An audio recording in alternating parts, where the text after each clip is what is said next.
ကျွန်တော်တို့ကချင်ပြည်နယ်ပြည်ကြီးနားဘက်ကလည်းစပြီးတော့နော်ဒေသမလိကမြင့်နယ်စုံတဲ့နေရာမှာကျွန်တော်တို့ဒီတရုတ်နိုင်ငံကနေလာပြီးတော့ဒီရေကာတာတိစောက်မဲ့ကိစ္စနဲ့ပတ်သက်ပြီးတော့ကျွန်တော်တို့ကကန့်ကွက်ရှုတ်ချတယ်။ဘာကြောင့်လဲဆိုတော့ဒီလိုမျိုးရေကာတာတိစောက်တဲ့ခါကျလို့ရှိရင်ကျွန်တော်တို့ဒီအရီမီဒီယာတဖြည်းဖြည်းချင်းနဲ့ကျွန်တော်တို့ချိန်ခေါ်လာပြီးတော့ခုနကအခုလိုမျိုးဒီပုံစံပေါ့ဗျာအခုလိုမျိုးမြင်တွေ့နေရပြီကျွန်တော်တို့ဒီစာပမှုတွေခုနကတော့ဒီအရီမီဒီယာကိုဒီတင်းနေထိုင်နေရတဲ့လူတွေရဲ့ကြုံတွေ့လာရမယ်အခက်အခဲဒုက္ခ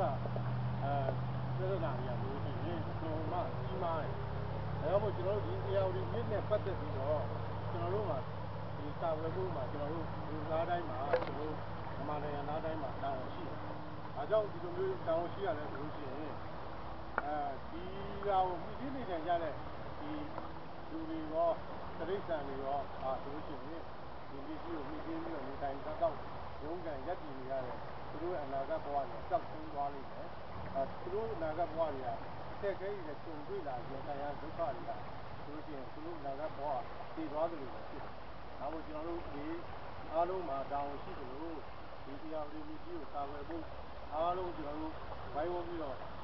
ကိုစီကုံကတာဝန်ယူကြမယ်။ဒီကိစ္စဆိုလို့ရှိရင်ဒါကျွန်တော်တို့ဒီတာမန်ကိစ္စမဟုတ်ပါဘူး။ဒါအမျိုးသားရေးကိစ္စတရားတွေကျွန်တော်တို့ဒီတောင်းရအောင်ကျွန်တော်တို့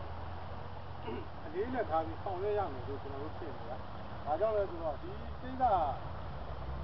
တရုတ်ကအကျိုးအမြတ်ရယူမှာဖြစ်တယ်။တော့မြန်မာအာဏာပိုင်တွေကမြန်မာစစ်အုပ်စုအာဏာပိုင်တွေကနေပြီးတော့အခုသူတို့ရဲ့အကျိုးအမြတ်ကိုဒီလူထုရဲ့အကျိုးစီးပွားကိုမကြည့်ဘဲနဲ့သူတို့အကျိုးအမြတ်တစ်ခုလေးကိုရှေ့ရှုပြီးတော့ဒီတရုတ်လက်ကိုဝါကွက်နေထားမှုဖြစ်တယ်။အပြင်းနဲ့တရုတ်ကကျွန်တော်တို့ရဲ့မြန်မာနိုင်ငံကိုပြေးပြီးနဲ့ကြည့်ပြီးတော့ဝါးပြူလာတယ်။ဆိုတော့ကျွန်တော်တို့တွေကသူတို့ရှိရင်ဘုရားပါဆိုတရုတ်ကပြီးရှမ်းကရှိပြီးပါမှအနောက်မှာဆိုလိုမျိုးပေါ့နော်ကျွန်တော်တို့ဘဝတွေကပြေးပြီးနဲ့ကျွန်တော်မြန်မာနိုင်ငံသားတွေကအနောက်နိုင်ငံတွေအခြားနိုင်ငံတွေမှာဒီလိုမျိုးရေကြီးရမြင့်လူလာရှာပြီးစားတော့ဘဝကိုရက်တည်နေရ။ဘာဖြစ်လို့လဲဆိုကျွန်တော်တို့မြန်မာနိုင်ငံကြီးကသယံဇာတပေါ်ကျွယ်ဝတဲ့နိုင်ငံဖြစ်တော်ညာတဲ့ရွှေနိုင်ငံလို့တောင်မှကျွန်တော်တို့ကဘာကအသိအမှတ်ပြုထားတဲ့နိုင်ငံဖြစ်တော်ညာတယ်ပဲအခု